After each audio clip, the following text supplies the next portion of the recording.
Hi everyone, welcome to another Learnus webinar. The title for tonight's webinar is Resilient Schools. Obviously, supporting child and adolescent mental health is a major challenge for parents and schools.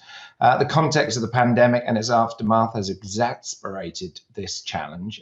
It has been argued that to address this challenge, we need to foster resilient children and schools.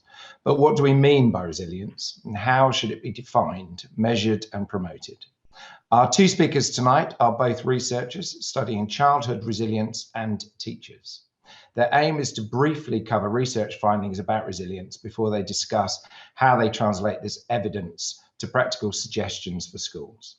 So our speakers are Dr. Duncan Astle, Programme Leader at the MRC, Cognition and Brain Sciences Unit at the University of Cambridge, and Anna-Laura van Harmelen, Professor of Brain Safety and Resilience at Leiden University in the Netherlands.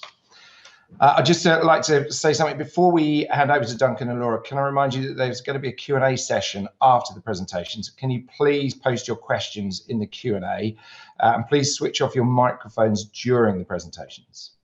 Okay, Duncan, I believe you're starting, so if it's okay, let's go for it. Duncan, over to you, please. Ready. He says that, then he can't find his slides. Thank you very much, Jeremy. Thank you to Learnus for organising this. It's a real pleasure to be here. Obviously, shame we can't be there in person, but I'm from the comfort of my kitchen. So my job this evening is just in the first 10 minutes or so to set the scene. Hopefully you can see my slides now. So originally when we were asked to put together this workshop, it was primarily about the impact of the pandemic on child and adolescent mental health, because we'd recently published a paper on it, and I suggested that a good twist would be to focus more on resilience. And so I will do the first small section, which is really focusing on the current state of play in child and adolescent mental health and the likely impact of the pandemic, and what is the potential hope or promise of the concept of resilience. And then I'll hand over to Anna-Laura to talk more about resilience. Can everybody hear me okay? Jeremy, am I audible? He's thumbs up. Okay, great. Here we go. So child and adolescent well-being, whereabouts are we up to? Well, at the state of play at the start of the pandemic was that in 2017, we can estimate that around 1 in 8 5 to 19-year-olds had at least one recognized mental health difficulty. And the rates of mental health difficulties gradually increase with age, which probably won't surprise you. So for instance, they're around 5.5% for 2 to 4-year-olds, up to around 17% to 17 to 19-year-olds. And the data suggests that is likely increased in the interim. And despite recent increases in funding, CAMS, the Child and Adolescent Mental Health Services, currently reject about 26% of all referrals and have, as you I'm sure know, quite lengthy waiting list. And the end result of all of that is that only around a quarter of young people with impactful mental health conditions are able to access CAMS. And you don't need me to tell you that in reality, the most commonly approached service for mental health difficulties is actually the school. So what do we know about the impact of the pandemic has had on this backdrop? So there have been multiple studies, and I will give you a sort of 3-minute smorgasbord of what we think we know so far. So the largest study, published in 2020 with over 50,000 people, all over 16, I should say, it was as part of the UK Household Longitudinal Study. So they have a series of questionnaires that they administer routinely at multiple points in time. And they have baseline assessments from before the pandemic and then assessments during lockdown. What did they find? Well, they found there was an overall increase in general mental distress, broadly defined, but the largest increase is in young people, particularly women and in parents of children. Zhang et al. In 2020 studied a younger age group, so based in China, 9 to 15-year-olds. They compared mental health in November. They compared from November 2019, just before the pandemic, to May 2020, which was just after their schools had reopened. And they found that there was a small but significant increase in depressive symptoms, and they couldn't find any evidence of increases in anxiety. They also found increases, small but significant increases in rates of self-harm, in suicidal ideation, plans and attempts. Subsequent study, Wright, Astle 2021, smaller sample, but based in the UK, so 11 to 12-year-olds, so young adolescents, and they were seen during lockdown compared to just before the lockdown, a mixture of child and adolescent, or child and parent reports. And they found significant increases in depression, PTSD, and behavioral difficulties. So I won't take you through the whole slide, but generally what they found is regardless of whether the child rates it or the parent rates it, significant increases in depression, certain other behavioral symptoms, but no increases in anxiety. Not all the reports have shown that there have been an increase, and that it's important to say that the evidence base is somewhat more mixed.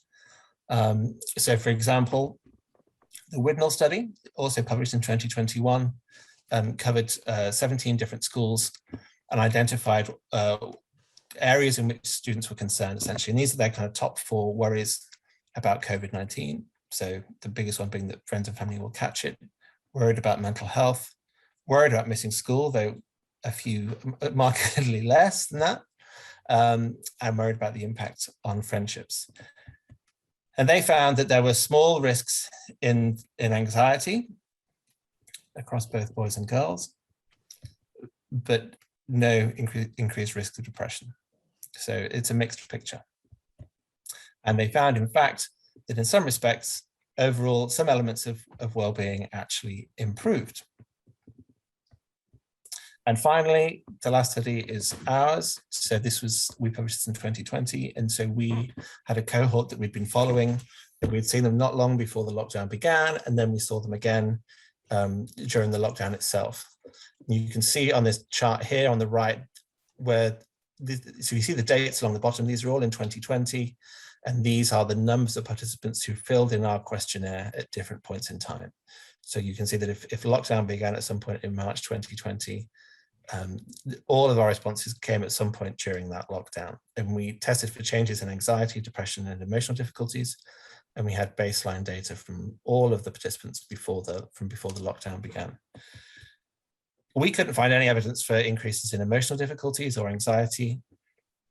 So these are showing you individual participants before and after lockdown, and essentially the lines on average are flat.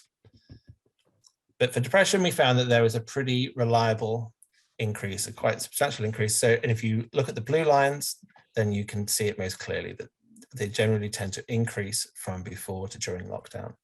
And it's hard to express the overall size of the effect, but the bottom line is if you were to take any individual from our sample and compare before and during lockdown, there's about a 70% chance that their depression or depressive symptoms are worse during lockdown than they were beforehand.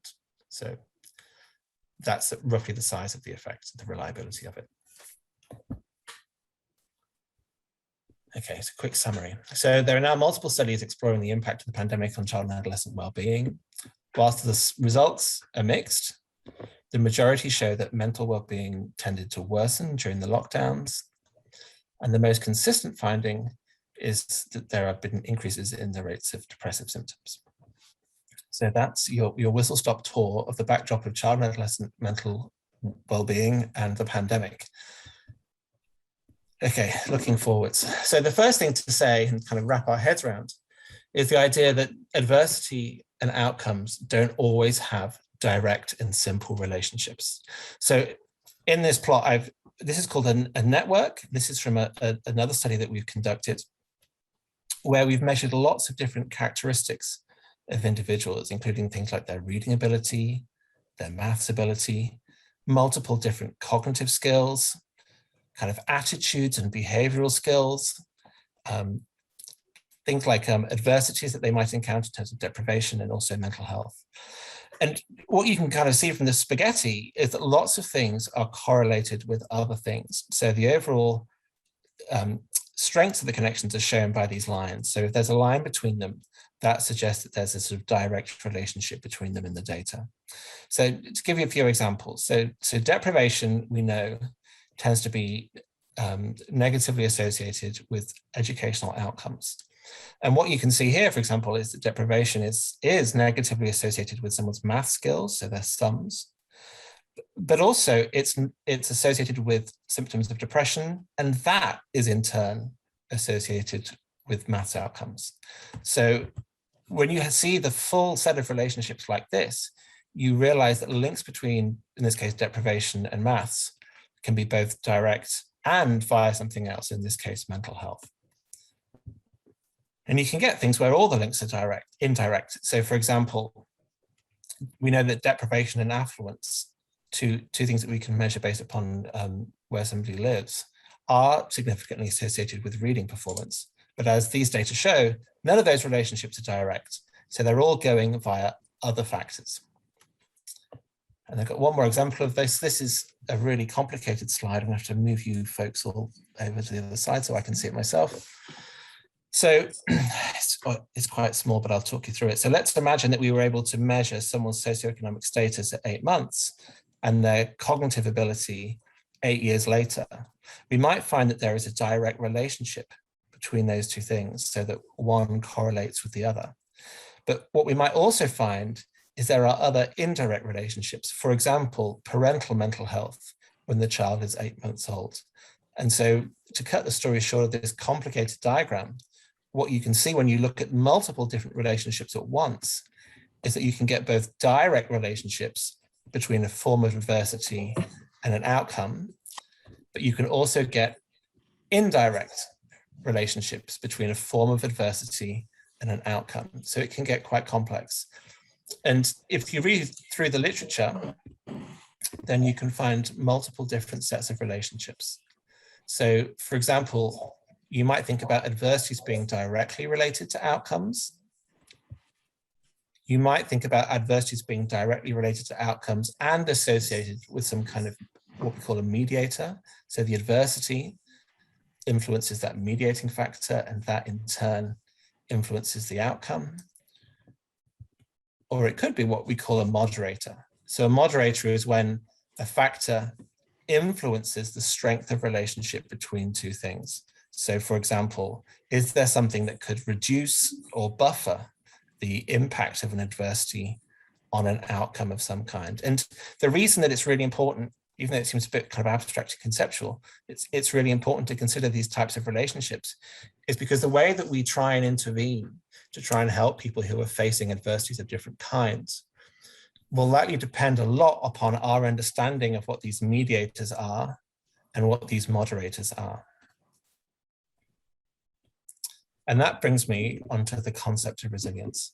So if relationships are not always direct, then what factors can alter the impact of an adversity on a mental health outcome? And is that resilience? Is that how we would define resilience? Something that moderates the impact of an adversity on an outcome like well-being? And if so, how on earth would we go about measuring it? And what factors will promote resilience, and can we enhance these factors?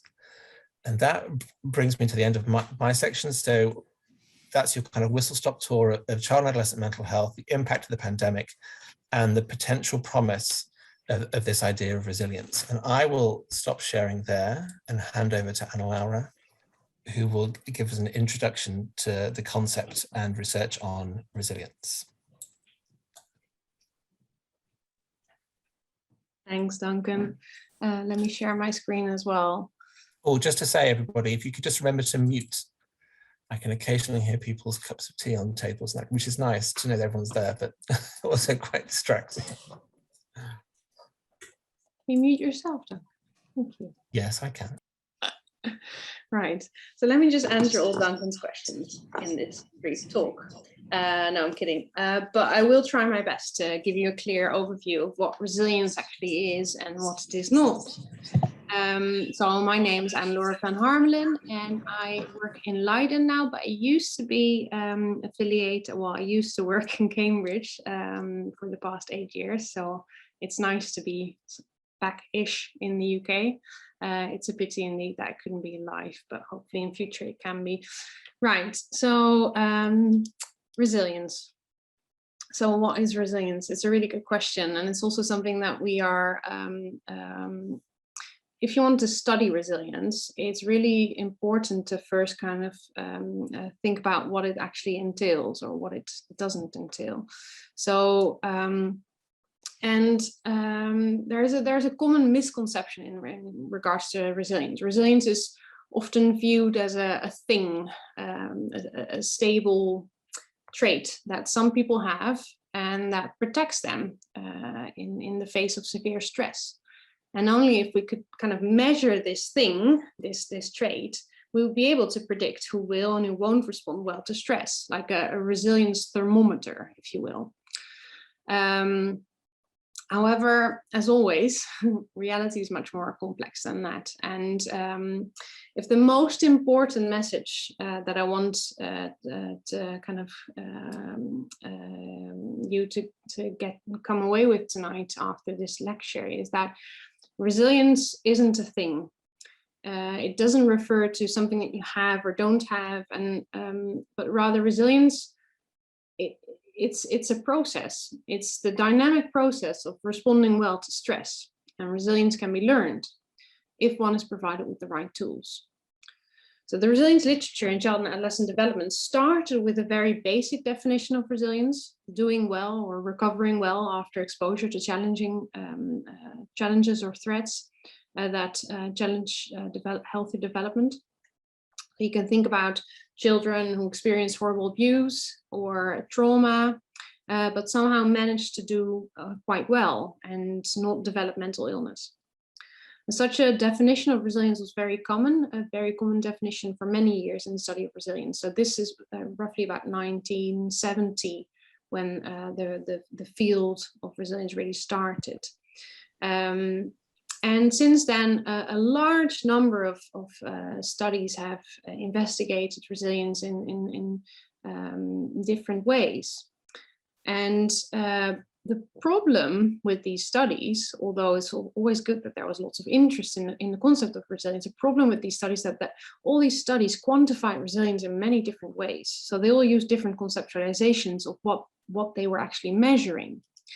Now, the different conceptualizations of resilience can be kind of summarized in this figure, and I'll take you through it. So this is a figure that I stole from Choi et al. In 2019, but I think it really nicely summarizes all the different ways of conceptualizing resilience. So some studies looked at resilience as a trait or a capacity to respond well to future stress. Whereas others studied resilience as a process, as the what happens when you respond to acute stress. So resilience as the outcome in the face of stress, really. And then others refer to resilience as an outcome. And most often as good mental health, so no mental illness in those who've experienced stress. Now, because of these different conceptualizations, it's really hard to kind of build on that knowledge, because we can't really pull things together if they measure different aspects. So because of that, myself, but a large group of resilience researchers came together, and this was led by Rafael Kalisch. And we proposed a resilience framework where we really try and kind of tie all these different conceptualizations together. So we proposed that resilience refers to the dynamic process of adaptation to stress, which is still very vague, but it can kind of be subdivided into three aspects. You can measure resilience factors. So these are the factors that Duncan was referring to that mediate or moderate your response to adversity and provide a good outcome. Resilience can also refer to the mechanism, the resilience mechanism. This is really what happens in the face of stress.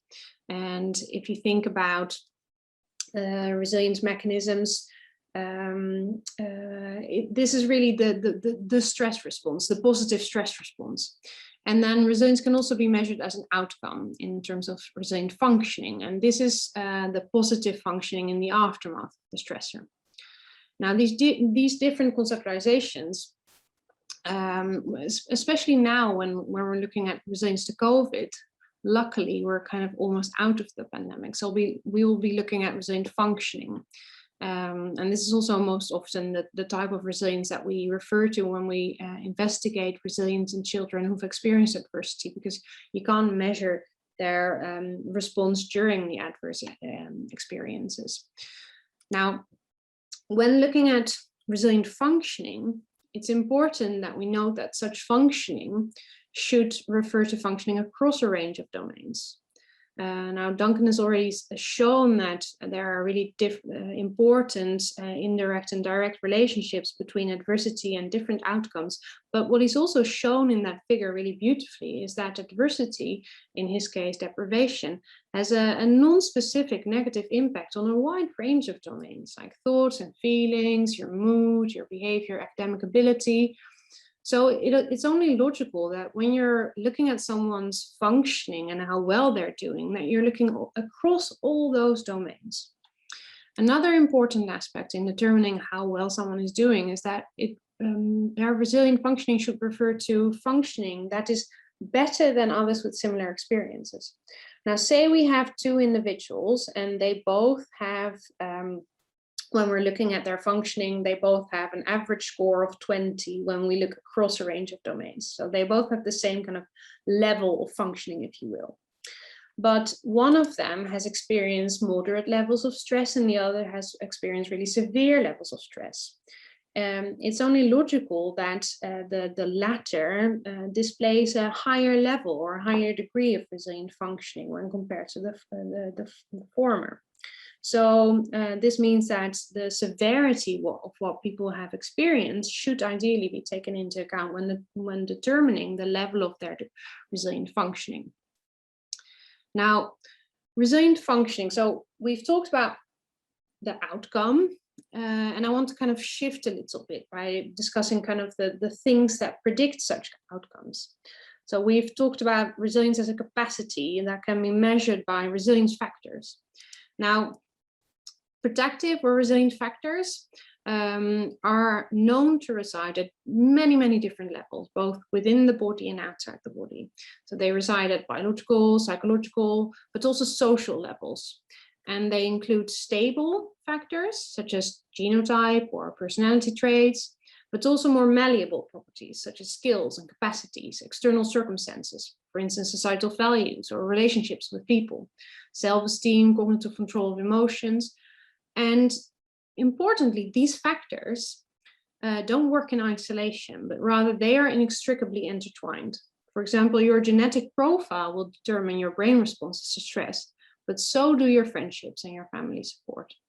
Furthermore, the resilience of individual people is highly influenced by his context, meaning that the resilience of individuals is aided by resilient families, which are shaped by resilient societies and resilient cultures. And these systems influence each other in bidirectional ways. As such, when we talk about resilience, what we're actually referring to is the capacity of a system, be that of the brain, of a person, in a family, or in a wider system, to adapt successfully to disturbances that pose a threat to that system's stability. And this has important implications because it means that a young person's ability to respond to stress therefore relies on a wide number of factors, both within and outside their body. It also means that there's no such thing as a resilience gene. Sorry, I forgot to click. It also means that there's no resilience gene or resilient personality. And it means that resilience can vary over time within the same person. For instance, when someone's best friend moves away or their mother becomes ill. Furthermore, our approach to resilience also means that there are tools and skills that can be learned that can help young people cope better with stress. And thus that there are important things that families, peers, but also schools can do to support young people to cope better with stress. Now, resilience in schools.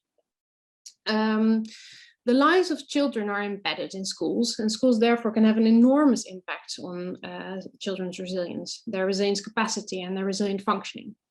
The child is part of a classroom that is embedded in a school, which in turn is embedded in a larger system at the community, regional or national level. National policies, for instance, influence the child indirectly through their influence on the region or the school system. But in contrast, the teacher influences the child directly through their communication with the child, but also with their caregivers. And school can also form important protective factors for a child for which the family cannot protect its development.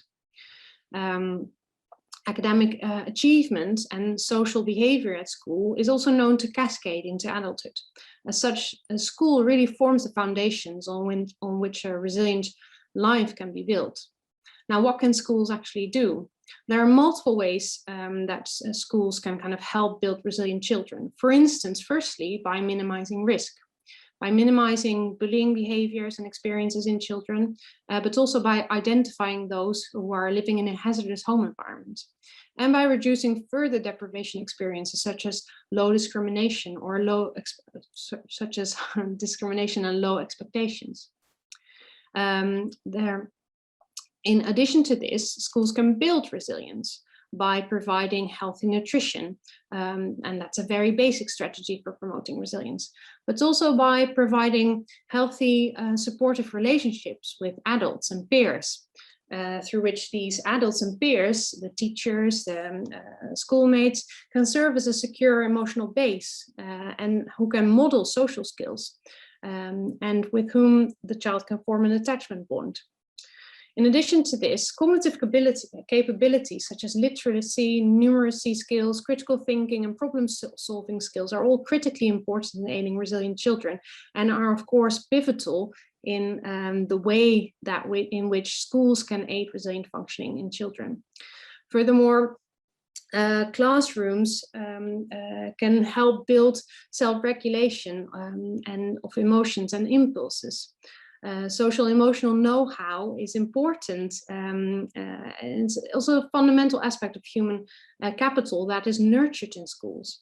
Classroom adjustments require self-regulation of emotions and impulses and social skills for getting along with other schoolmates, and such can promote resilient functioning.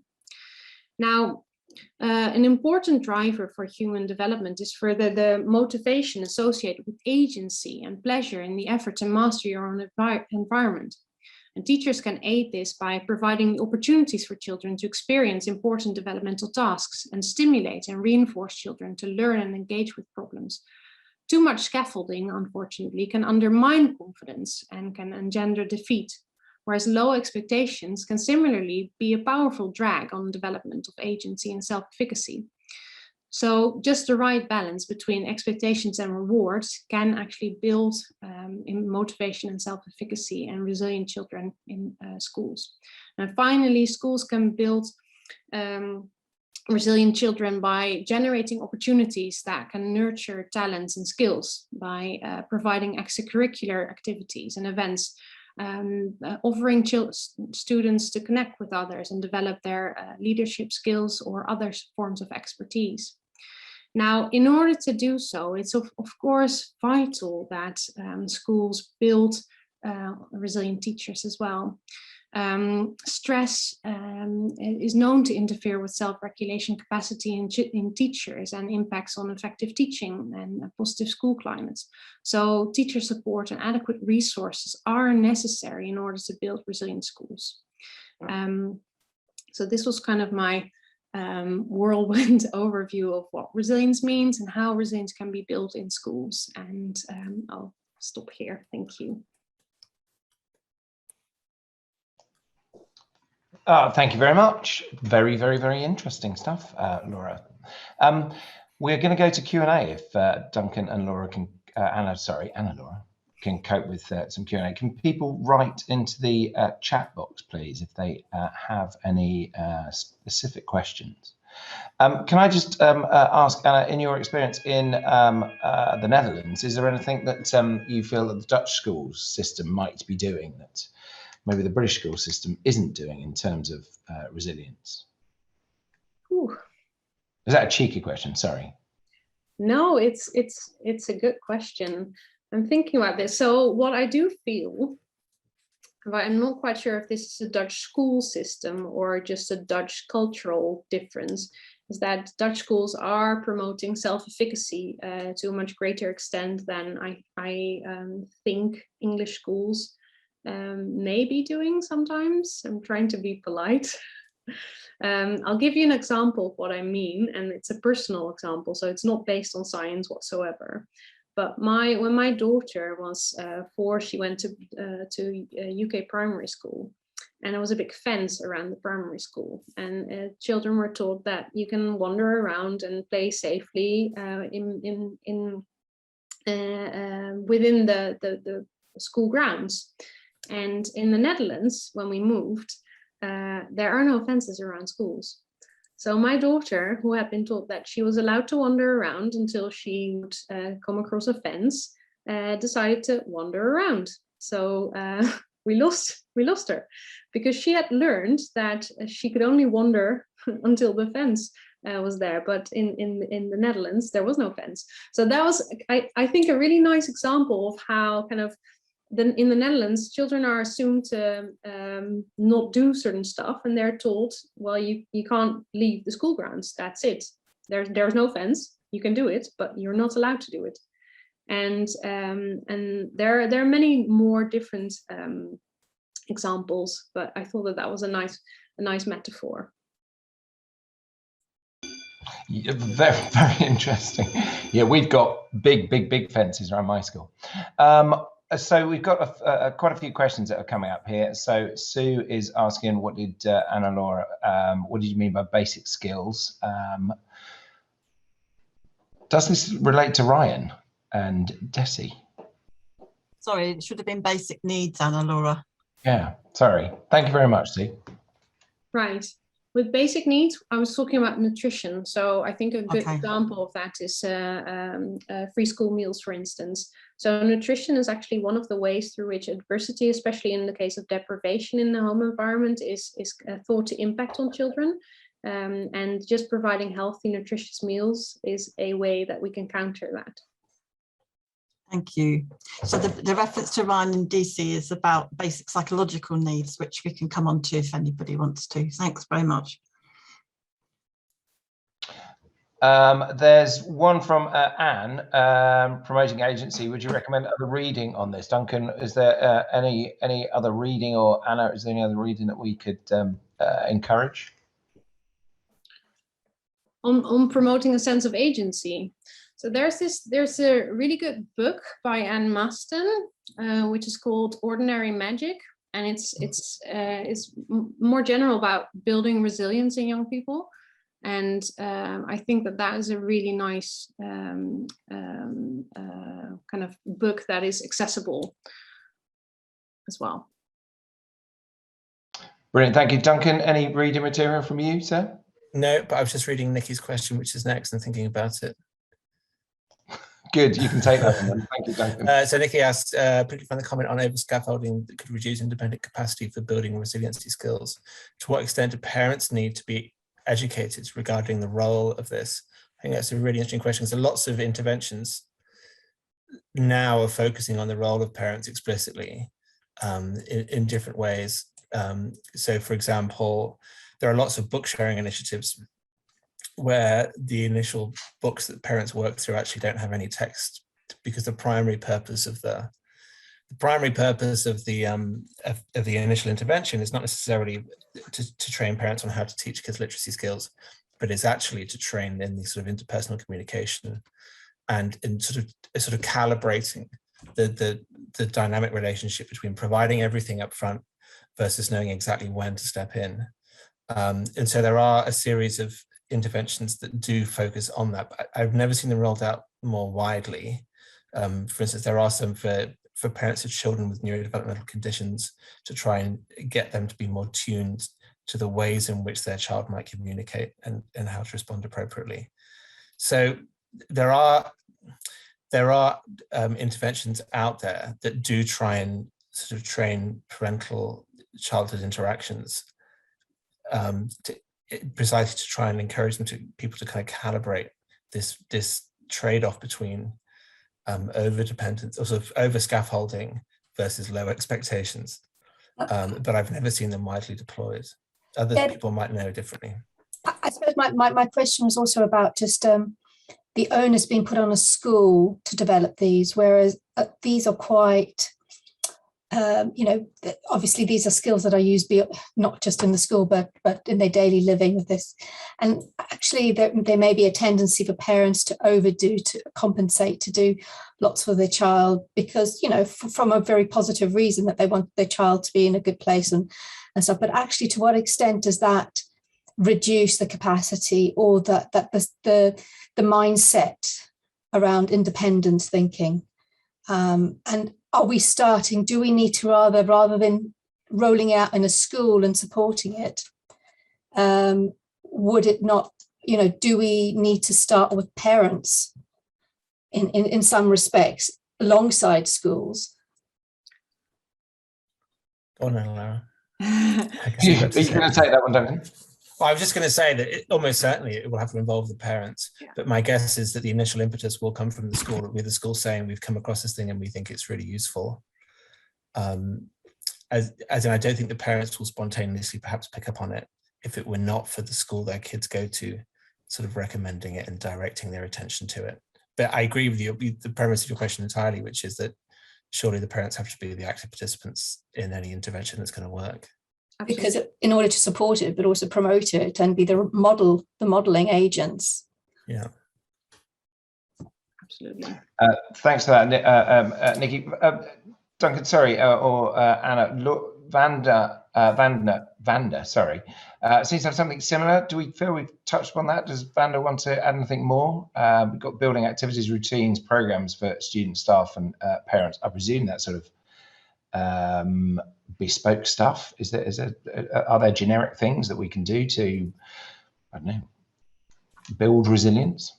Anna Laura had a really lovely study showing about the role of autobiographical memory, so the recall of positive personal memories. And I have wondered whether that could ever be kind of turned into a kind of school, kind of class level intervention where you get people to sort of practice sharing happy personal memories. I was able to show that the ability to do that itself can have some kind of impact upon long-term well-being. Yeah, so the one way to do that is to learn children how to remember their happy memories by perhaps journaling. So what we found is that the more specific the more specific positive memories children could recall, the less they responded to stress, and the lower the effects of stress on their self-cognitions and depressive symptoms over time. So we think that making these positive memories really specific and helping children remember these positive events as one point of time, and having them to be more salient, more vivid to them, might be helpful. And journaling is one way to do that. Another way to do that is through making photos and storing kind of happy photos in your telephone or on Facebook. So this is actually one way that social media could help children remember positive events that happen to them, that will be able to kind of help them build resilience. So another study that we did, actually quite a few studies now, we've shown that friendships are incredibly important for children to build resilience. So these friendships can also buffer against the negative effects of early life family environments that are a bit more hazardous. So friendships can kind of be a protective buffer or a mediating effects, such in the kind of model that Duncan described, between the relationship of childhood adversity and depressive symptoms in adolescence. So showing kind of modeling social skills, teaching children interpersonal skills, and providing them opportunities to build friendships through extracurricular activities can actually be detrimental to children's mental health and well-being. So these extracurricular activities sometimes might seem kind of costly and maybe not worth it, and maybe, but actually on the long term they can have a really, really important effect on children's mental health and well-being, and therefore also the remainder of their lives and their kind of academic outcomes as well.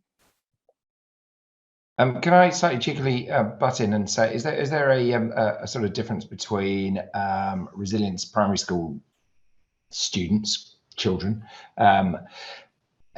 Does it sort of fade off when they move into high school or secondary school? It's a really good question, and actually one that we don't know yet, but we do know that when you look at the effects of, say, family support, that actually fades out over the over childhood and into adolescence, where in adolescence family support becomes less important and less effective. We see that when we look, for instance, at brain responses to stress, we see that when the mum is there in the brain scanner, you see this stress reduction effect, but that's no longer the case when children are kind of transitioning into adolescence. Whereas in adolescence, we have some initial findings that friendships buffer stress responses, but there's not much literature on this, and this is actually something that my PhD student is working on at the moment to investigate if there are indeed differential effects of different types of support over childhood and adolescence. But we do think that that might be the case. So, and naturally, the factors that might aid resilience in young people might be very different from those who are aiding resilience in children. For instance, kind of relationships in young adolescents might be really important, and those are not really happening in children. So it is really important to take this developmental approach and look at different kind of developmentally salient or necessary factors. So work to be done there. Jane, sorry, were the more depressed noted for, I can see you there, Jane. Can you unmute and elaborate on your question? Sorry.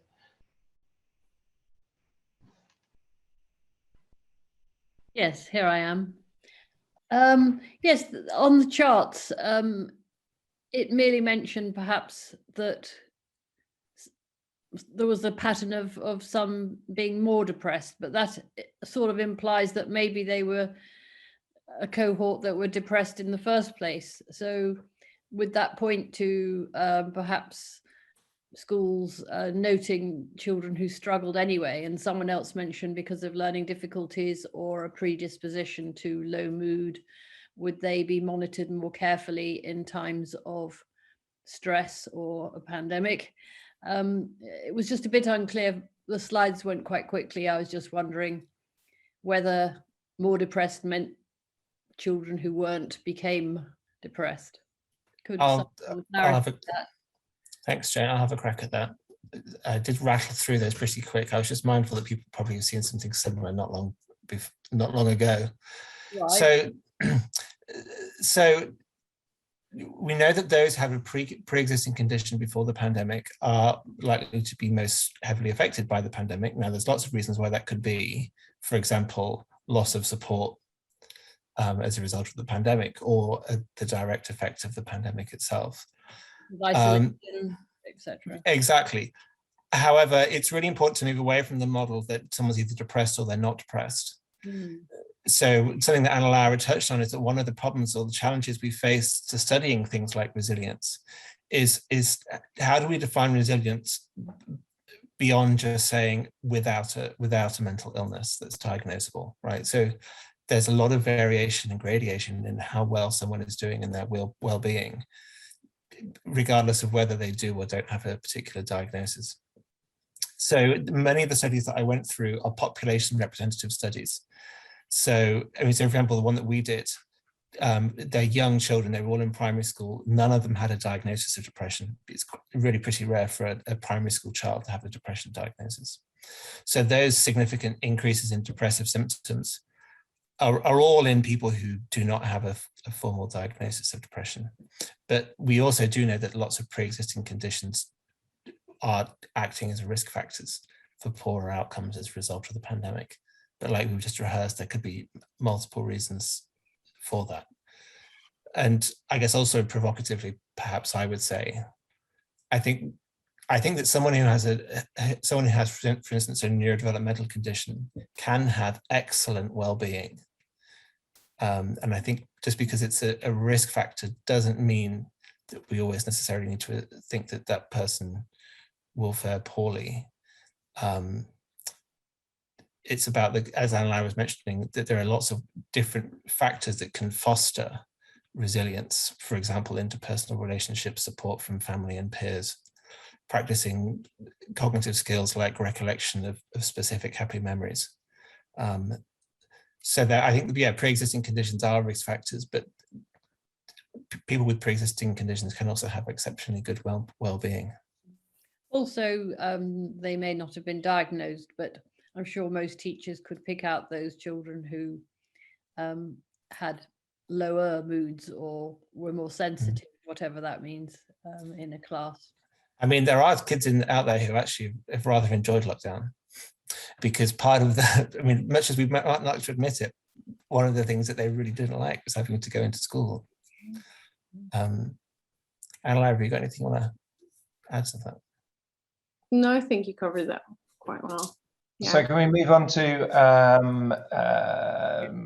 I was going to say, Andrea, you had an interesting point about emotional regulation and resilience. Seems to have been a decline during lockdown, I suppose, and young people returning to schools with an inability to emotionally regulate their emotions. Have you seen a link between resilience and emotional regulation? So yeah, emotion regulation is one of the kind of key cognitive factors that aid resilience in young people. It's a really important factor. But other than that, I don't know of any studies that look specifically at changes in emotion regulation capacity. So I don't know if do you know what a study, Duncan, that looked at that in relation to COVID? Trouble with emotion regulation, the only way that we can measure it is by asking questions about it, like questionnaires. Yeah. And my feeling is that sometimes the questionnaires about emotion regulation are a little bit non-specific. So we have questions about emotion regulation in our questionnaire, and we didn't find any change. But I suspect that's not really capturing probably what people are experiencing day to day. I wondered whether there was any connection between temporary or permanent exclusion of children who can't emotionally regulate, and because working with some of them actually have quite, I would say, a lot of resilience, because they're often coping with a very difficult life situations fairly well. And just because they're excluded from school doesn't necessarily mean that they have a problem with their resilience. It sounds a bit odd, it seems counterintuitive, but I just wondered whether there was any look at the number of exclusions during post-COVID or the first lockdown. I don't know. I think Tamsin will know. But... Yeah, we should ask Tamsin forward. Yeah. I haven't got any data on that. I haven't come across any papers on that, on school exclusions post-COVID. Yeah, in Cambridgeshire, we're definitely seeing a rise in children being excluded. So I wonder if emotional regulation could be one of those mediating or moderating factors in some respects. Yeah, it is. Yeah. Rather than, a correlation between them in terms, or a linked thing, because it sounds like, as you say, there's some children facing incredibly challenging contexts and environments, and they've able to deal with that, but actually there's another element of emotional regulation which has meant that in that moment they've done something or engaged in a behavior that has led to a transgression of a rule which has got them excluded. So I just wonder if sometimes it could be seen more as a mediator or moderator. Not sure which, I haven't really thought about it, but I'm just trying to really tease out whether resilience is a very middle class concept in terms of how we view it. Yeah. I suppose it's in terms of that they're dealing, if they're coming into school, they're still coming into school, they're still being able to engage with other people, that, you know, they're showing resilience in that, but they're getting their clothes on in the morning, getting to where they need to do. But actually, when a situation goes that triggers them, they aren't able to necessarily deal with that in the moment. Exactly, yeah. Peter's question, which comes next, is sort of really relevant here. So he asks whether, in order to build resilient children and staff, need to experience challenge. So, you know, when essentially does challenge become overload and begin to negatively impact resilience? And so I guess it's this idea that adversity within certain contexts can be a good thing. Yeah, this is called stress inoculation. So it's kind of mild and manageable levels of stress are actually good.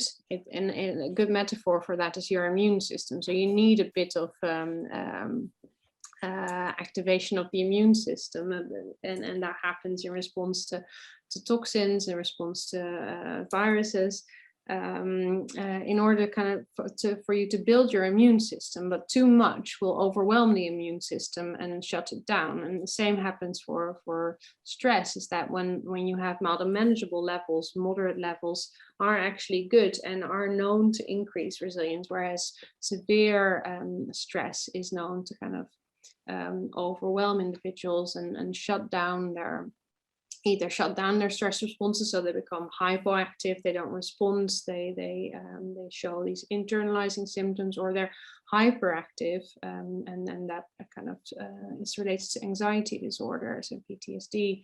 So there definitely is kind of the idea that it's all about the just right levels of kind of challenge.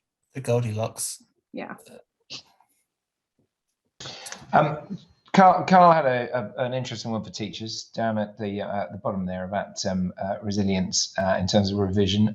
Exams are a massive problem for teachers and students, and the stress of exams. Do you have any insights into resilience and exams?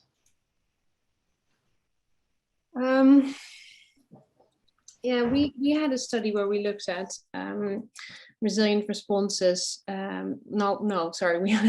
had a study that looked at mental health and well-being in students during and before and after exams,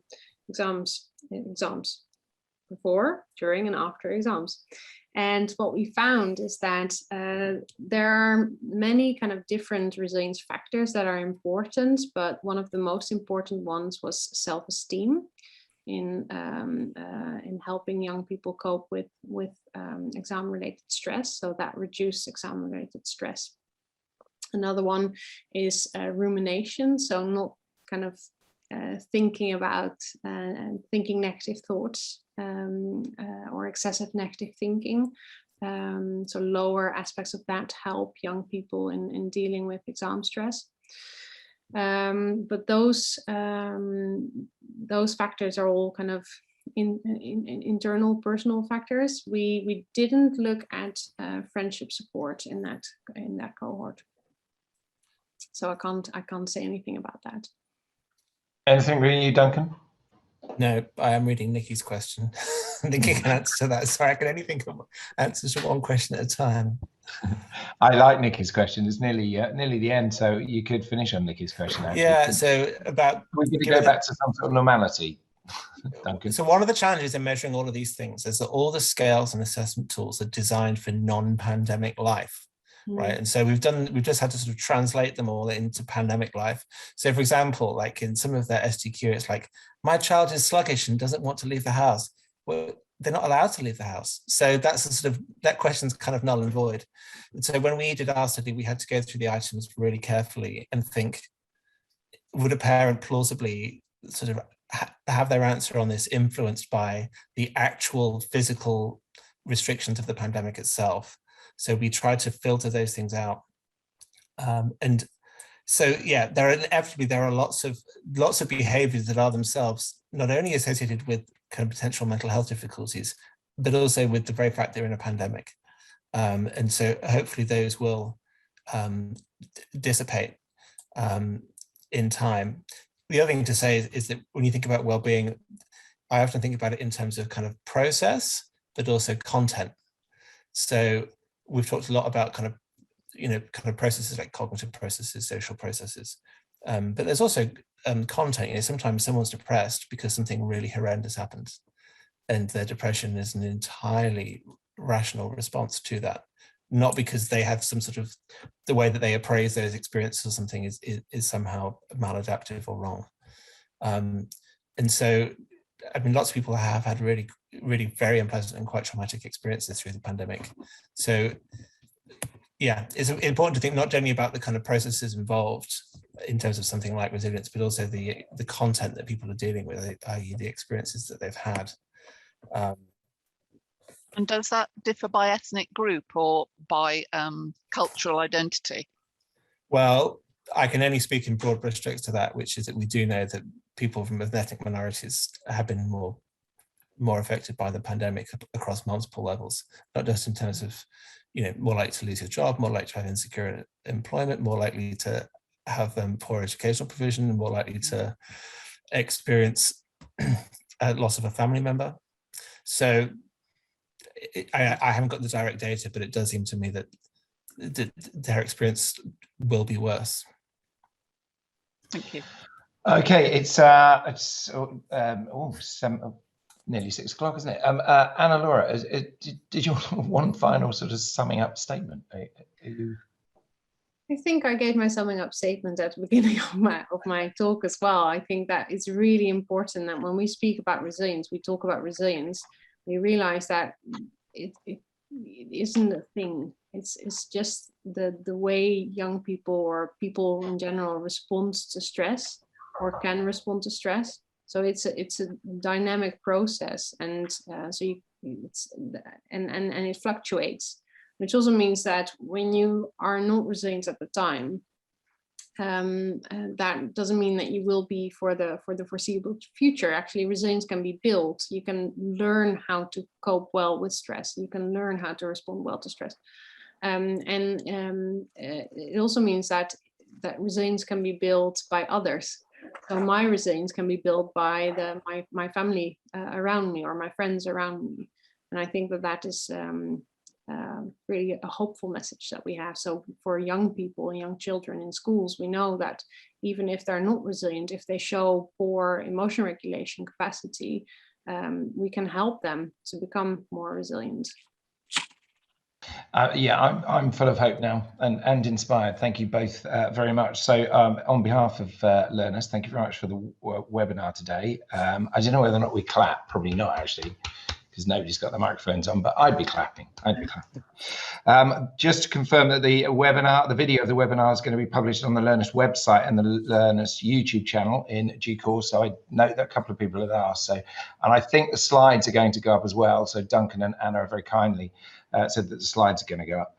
Just a reminder that our next event is the annual Learners Lecture, which takes place on the 17th of November, 7 p.m. It's again going to be on Zoom, and the speaker is Professor Kimberly Noble from Columbia University in New York, which sounds very exciting. And she is going to be addressing us on socioeconomic inequality and children's brain development, understanding the impact of socioeconomics on children's cognitive, emotional, and neural development in the first 3 years of life. I, for one, will be going to that one. Very exciting. Please register, and you can get all the details on the Learners website. And on that note, thank you both again very much. Lovely to see you all, and see you next time.